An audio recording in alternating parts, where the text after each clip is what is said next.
Aprende a bordar con nuestra profe Ivette. Mira qué bella puntada nos va a enseñar hoy.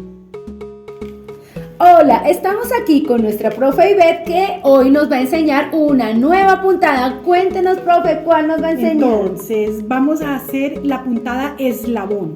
Bueno. Es una puntada muy bonita que nos sirve para hacer palitos, pues puntadas de... Todo esto nos sirve para puntadas decorativas. Sí, profe, no, genial. Ay, sí. Entonces, vamos a acercar la cámara y lo vamos a ver.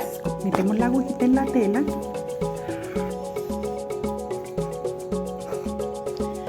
Y aquí cogemos aquí marcamos una línea como para tener una guía, ¿no? Sí. Entonces cogemos acá un pedacito de derecha a izquierda, metemos la agujita de aquí para acá por debajo del hilo. Ah, lo metió. Por debajo del hilo. Sí. Y aquí la metemos por debajo de esta que está al lado derecho.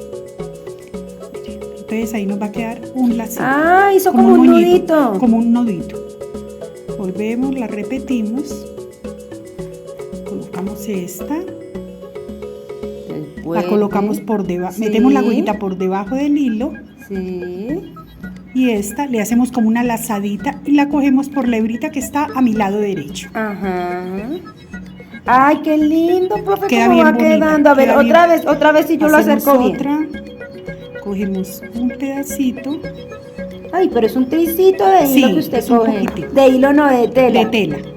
Se mete por debajo de la hebra. Sí. Y aquí la abrazamos y cogemos la que está al lado derecho, este pedacito. Ay, profe, listo. No, tengo que ponerle harto cuidado porque yo soy la que terminó las puntadas. Bueno, profe, listo nos quedó nuestra puntada. A ver, la mostramos aquí. La puntada eslabón. Todo para puntadas decorativas. Exacto. Listo, profe, muchas gracias. Aquí te mostramos algunas ideas. Mira qué linda en este color. Esta puntada se utiliza más que todo para hacer bordes de figuras, como por ejemplo los mandalas que van apenas delineados o estos hermosos arabescos. Nos va a quedar espectacular y ya sabes que todo lo aprendes aquí en Piccolo.